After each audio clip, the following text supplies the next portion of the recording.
بسبب طبق كشري واحد قتل مراته. مش مصدق؟ طب يلا بينا عشان احكي لك. الحكايه يا سيدي بدأت كده من سنتين، ان في بنت اسمها فاتن بمحافظة الغربية بيحضر كرة هناك. فاتن عندها 13 سنة.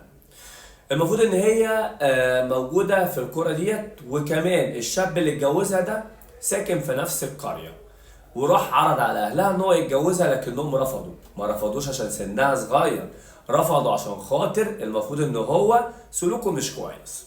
وحط تحت كلمة سنها صغير دي مليون خط، عشان ده الموضوع اللي جاي اتكلم فيه النهارده لانه مهم بجد. المهم اهلها رفضوا، لكنه هو فضل يهدد فيهم ويقول لهم ان هو هيتجوزها، يا اما كده يا اما هيخطفها يا اما هيعمل ويخلي، المهم كلام كتير قاله لهم. طبعا الاهل غصب عنهم وافقوا، والبنت عاشت سنتين اصعب ايام حياتها، ضرب وتعذيب واهانه